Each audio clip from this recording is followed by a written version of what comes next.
This is the virtual happy hour experience with the Drunken Grape, and we are featuring extraordinary drinks with extraordinary people.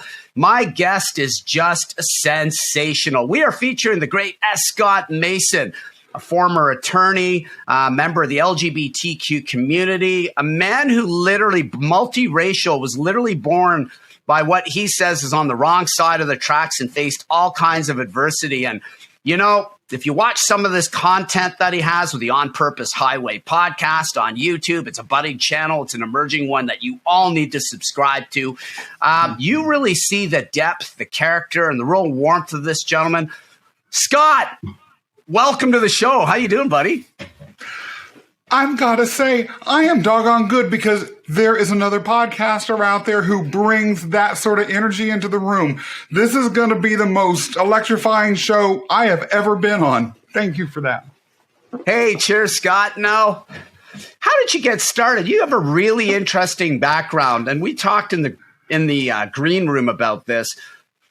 You know, most great people, in fact, every great person I've stumbled across really triumphed over adversity. If you read their backstory, they never had it easy. They had to come out swinging in a dark corner at some point in their lives. Or as Steve Harvey says, they had their jump moment. Most people turn around and go back, but they jumped. You know, talk to us a bit about just your, just briefly about you, how you got started, and that jump moment you had that has led you on this this tremendous journey you're currently on. Thank you. Well, I'll start by saying there were actually a lot of jump moments. After you have one or two, it can become habituated, and then you get addicted to jumping. And even if you're not liking it every time you're taking that jump, at least you're not afraid to do it. And so here's to multiple jumps. I was born in London, England. I was adopted. I was a child of a British woman that was studying linguistics in graduate school. She had an affair with a man who was in town from Trinidad who was studying law. They obviously could not keep this child that came out, so I was adopted by a couple of African Americans who were in the Air Force and stationed in England. They took me to Kansas and raised me in the backwoods of Kansas. My mom worked for a dog food factory. Yeah, and my dad worked for the Highway Patrol. It was a big shift, but that was where I came from, and that's where the journey began. Yeah, and I'm assuming, you know, you're probably around my age. We're middle-aged men, and we grew up in an era where, you know, if people think it's bad right now for bias, sexual bias, racial bias, oh, man, they didn't see the 70s, did they? Or into the early 80s, especially going into a rural area of Missouri. I mean, Kansas City, or is it the state of Kansas, or is it outside of Kansas City? I was in the state of Kansas, and I was about an hour away from Kansas City. Yeah, because I think one part of Kansas City, it's a rare city that sits between two states. Exactly. And to come from the hard side of the tracks and very rural community, I could imagine there was very close-minded bias and racial pressure, as well as an absolute hatred at the time towards anyone that fell in the LBTGQ, I think I got that right, territory. That's hell, and it's wrong. How did you overcome that? Because, listen, I know some people that were, you know, in this community, you'd so to speak, saying in the closet at the time. Yeah. And I know they came out later, and I was always friends with them and never cared about that. But a lot of them still deal with the scars and issues of that trauma from today. And as we said, some people still remain broken and never got up. How did you do it? I mean, this took a lot of toughness for sure. First of all, I want to really thank you for acknowledging that. Because what you're tapping into is something that I feel a lot of people forget, but it's very real. There has been so much progress, particularly with the LGBTQ plus community, that folks forget that there was ever a time when there was the level of pain that people suffer because of being a part of that community. You're grounding the beginning of this discussion in reality and reminding people of something that can be easy to forget. So just deep appreciation for that, Rob. Really, I want to say that. The town that I grew up in actually received some notoriety because of a church that was there. It was a heavily religious community. And the church is famous for picketing the funerals of people who died from AIDS. And they had signs that would say, God hates fags, and ridicule and harass and make the lives miserable of those that were attending the funerals of people who had passed away from that very, very terrible disease. And I myself went to a church that, as many wonderful things as it offered to its community members, was extraordinarily hostile. One time I had a fire and brimstone minister at that church when I was going. I'll never forget, he demanded that every person under 21 go to the altar and kneel down and pray. And he had given a whole sermon about Sodom and Gomorrah. And he laid his hands on each of us and said, if you're engaging in those sodomite activities, you know what's going to happen to you. And if you're a woman who is having a baby without a husband, you know what's going to happen to you. And there was someone who was called down to the altar. No one knew it, but she was pregnant ridiculous and not married. And so there were real struggles. In my case, there were additional challenges because of the fact that I'm biracial, very visibly part white, adopted into an African-American family who shared those religious beliefs while being on the outside of the majority white community. They viewed being LGBTQ, particularly my parents and some of the other family members, as a symptom of being around white people. So they actually racialized sexual orientation. And so one of the big challenges about this, was feeling like there was nowhere to go. I couldn't be myself at home. I was a double minority on the outside, and there was not even a real community that I could find, unlike New York City, where there was always some community center or something like that. People did crumble. People had issues. People turned to dangerous activities. Many of them, not many of them, but a significant number of people that I grew up who were part of that community were dead by the time they were 30. It didn't happen to me, and I will always be grateful for that. Wow. And, if you face persecution, and you face persecution not only outside of your home, but the very worst part of it in your own home, where, any great person has had pretty solid relationships in a lot of cases at some point or throughout much of their life, or even if they came from the wrong tracks, they had somebody in the house that locked down on them and grounded them. To not have that often drives people to a lot of substance abuse. This is where you get heavy drug addiction, overdoses, and suicide, because they're so broken on the inside. And it's sad because you really think of the Bible. I've read probably 3/4 of it. I've read the book of Revelations about 4 times. I've read the whole story about Lot and his wife and Sodom and Gomorrah and all this other stuff that you mentioned, Genesis. People got to keep in mind, this may shake a few people, but this book has been rewritten 22 to 23 times since the turn of the first millennium. In the beginning, we went from BC to AD. So, it should be embracing love and, embracing humanity and embracing us all together, because I don't really believe, if you believe in it, God, this being, has such a bias or hatred for certain individuals in the world just based on the way they're wired biologically. It's absurd. And then you add that in, and this still goes on today, probably in some small, rickety towns in the States, especially in the south of the States, where religiosity really dominates still, but it doesn't dominate in a constructive way. And then you find out the hypocrisy of it.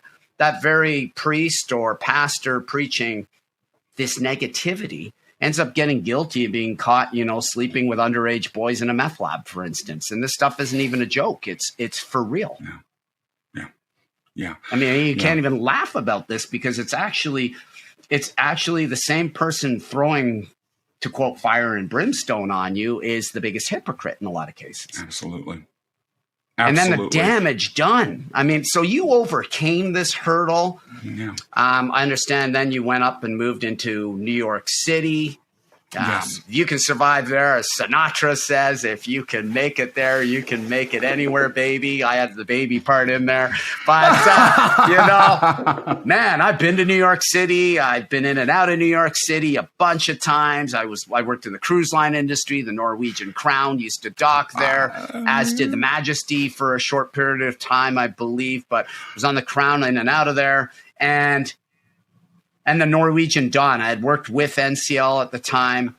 And you could feel the pace of the city, man. Even on a Sunday, it was bustling and busy. I had to send off my paperwork to DHL or FedEx. And we go around even into Chinatown in there and the Little Italy part in the Bronx. And it was always, always busy.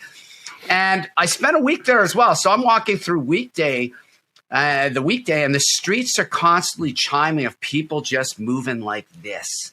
So all the yellow cabs all over the place. There is no city like this, but to survive in that city, we were talking about that earlier because you were also an attorney to live well within Manhattan. I imagine you got to make at least $250,000 a year to eat properly in those places. I mean, this is tough.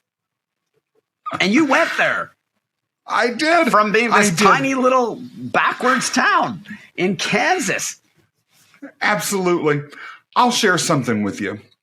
Sometimes the feeling states that can be generated by certain events in our lives, if they are appropriately reframed, can provide opportunity for those jumps that you talked about earlier in the show. And I'm going to tie in the Bible, actually, that you talked a little bit. As I mentioned at the top of the hour, I was adopted. And the narrative that I initially had around that was rejection. However, let's think about famous stories from the Bible. One of the most famous of all is the story of Moses. Moses was born of a woman who couldn't raise her child. And so she put him in a reed basket and stuck him in down the Nile River. And then the Pharaoh's daughter floated down the river, him. Right?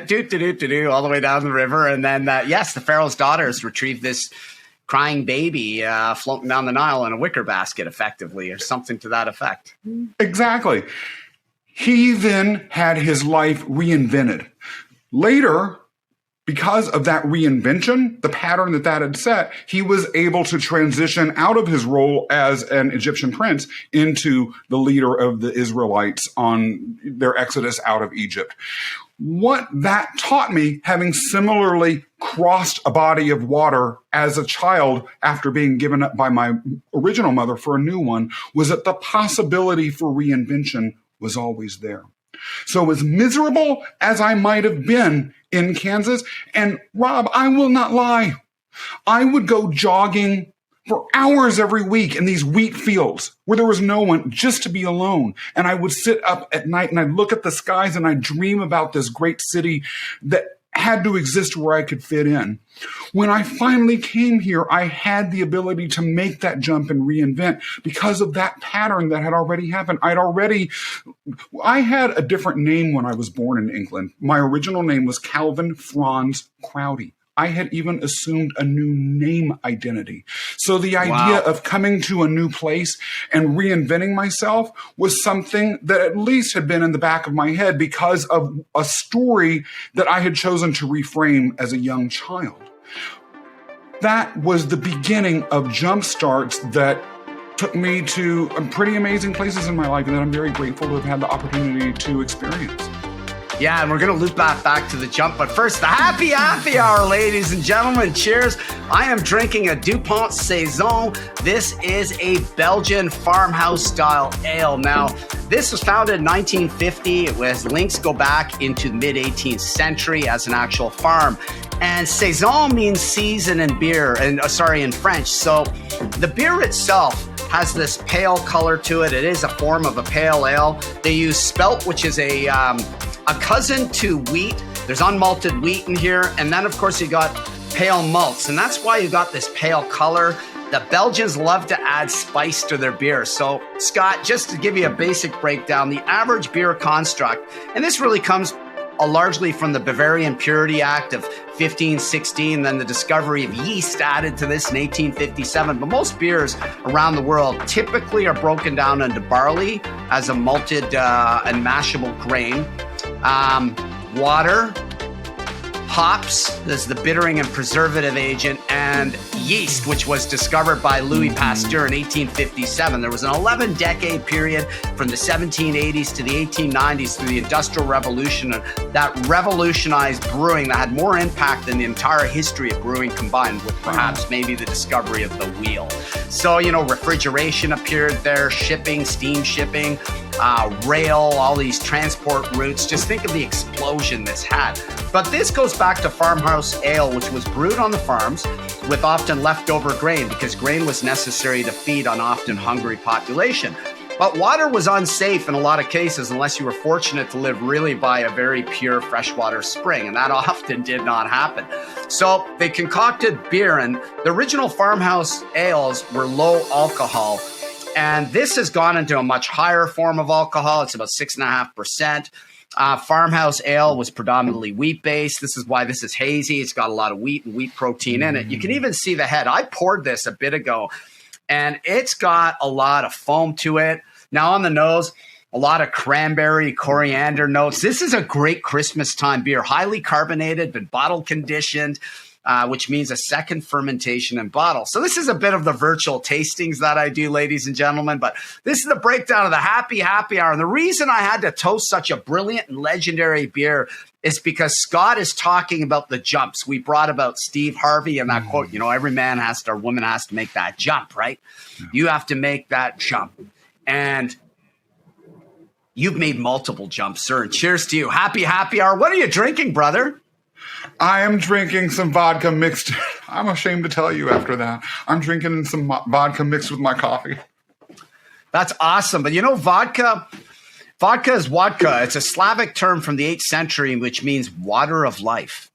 And then you have eau de vie, ties into, again, for wine, the same similar expression of, wine for life or water of life. And then you have a whiskey bee, the Gaelic term for whiskey, which means water of life too. And these things transferred and transcended the world like it was borderless, as in today with what we have with all this, virtual tech and social media. So, wow, great drink. Vodka is obviously the most popular mixing liqueur in the world. I mean, it just goes with almost everything. Even, people have it with Coke. I don't know how they do that. I like it with soda or Perrier, especially a bit of lime or lemon squeezed in there. Sometimes a splash of cranberry or, pineapple juice or a little bit of orange juice in there too. Livens up, or vodka 7. Great drinks, man. But listen, you have a podcast and you have the On Purpose Highway, and we're going to talk about that. I'm going to screen share here. Bear with me for a minute because, playing around with technology, I've had this software. Riverside FM is a great broadcasting software tool, but I'm just trying to dig it up in here. So I see here it is. We're going to share this. Ladies and gentlemen, you need to tap into this. This is, I believe, here's one of your latest episodes here. And I'm going to see if we can actually play this while it's up.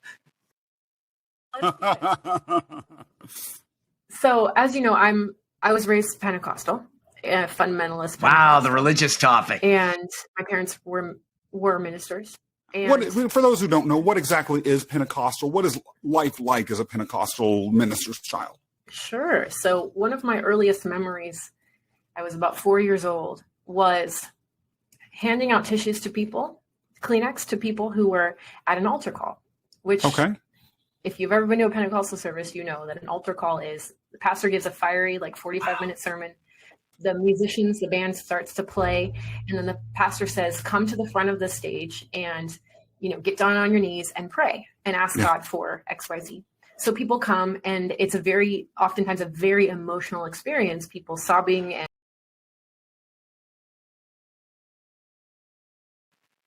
I just stopped sharing that for a minute. I think it's still running in my background here, but you know what? this is just talking about what we were talking about. I didn't intentionally play that, by the way, ladies and gentlemen. I'm blown away. That part just came up, and I'm just like, wow, that's exactly the religiosity. And this is the type of impact and conversations you have. But what I really want to showcase here is the brilliant introduction that you have on this show. I mean, this is just great. So I'm going to get up to the sharing aspect again. We're going to get back up to sharing one more time. Apologies to Mike, my videographer. This always adds a bit of work for him. Every time you start and stop something on these podcast formats, it creates a new file. But this is okay. We got to watch this. Ladies and gentlemen, make sure to share, like, and comment on this video. Make sure to subscribe to the YouTube channel. Make sure to subscribe to the On Purpose Highway or the Purpose Highway YouTube channel too. Reach out to Scott. We're going to have your contact details in the show notes and also in the description of this video on YouTube. So, Scott, we're going to play this intro. The future has arrived. As the world and humanity itself moves faster and faster into unimaginable possibilities, old institutions that built connection and shaped our sense of meaning are falling by the wayside. In their wake, profound questions about ethics, our purpose, and spirituality demand new answers. Join your host, Scott Mason, in Season 2 of the Purpose Highway podcast. We will explore how these social changes will revolutionize our society. We will learn how they impact our own search for connection and meaning. And we will hear stories of influencers whose lives have had radical change from the inside and found profound connection to others and themselves through a new definition of meaning. The future has arrived. Are you ready?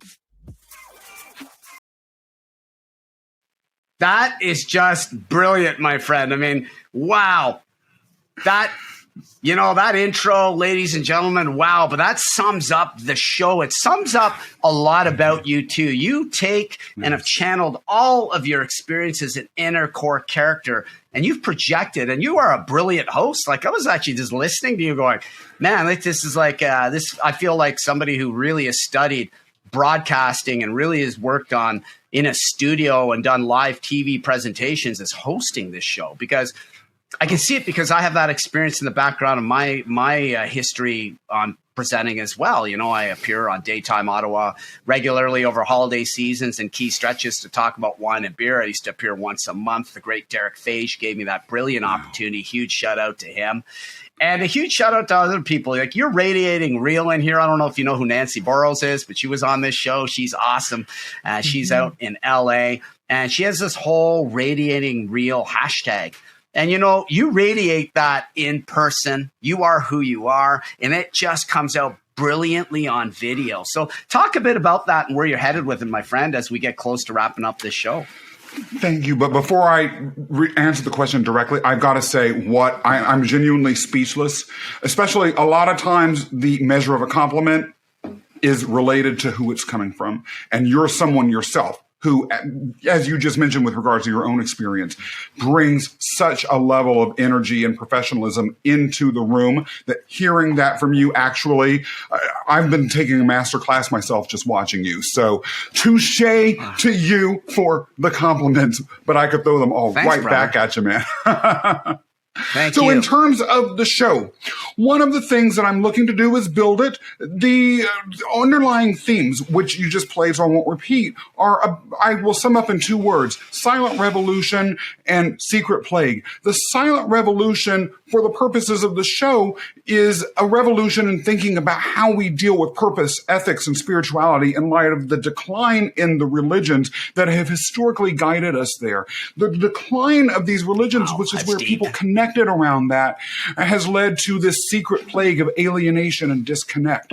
And so we're discussing on the show people that are creating new pathways for building connection, while at the same time helping people search for that underlying meaning that ethics, purpose, and spirituality can bring. Now, we're also looking at integrating another theme that you've brought into this show so effectively, Rob, which is the idea of myth.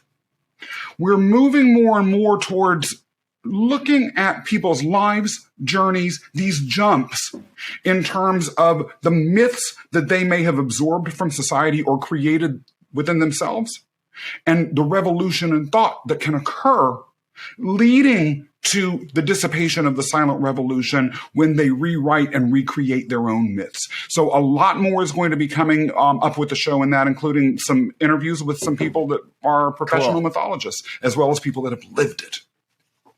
That's awesome.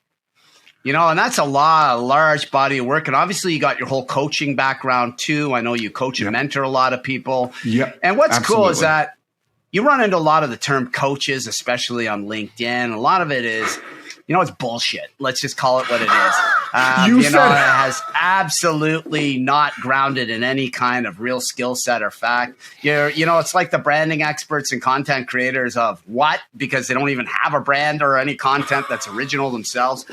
And the difference is here, you really have coaching. I mean, just being an attorney is coaching. Yeah. You coach clients on what to do and what not to do. And that framework and structure of having such a pronounced legal background definitely permeates into everything you do and the structure and discipline you bring to your business and into your life, because we're nothing without discipline. If you can't get up in the day, or even if it's a tough day and it's hard to get up, if you can't channel that energy to get up and get out and then make the most of it and then maximize it, you're really in a world of trouble.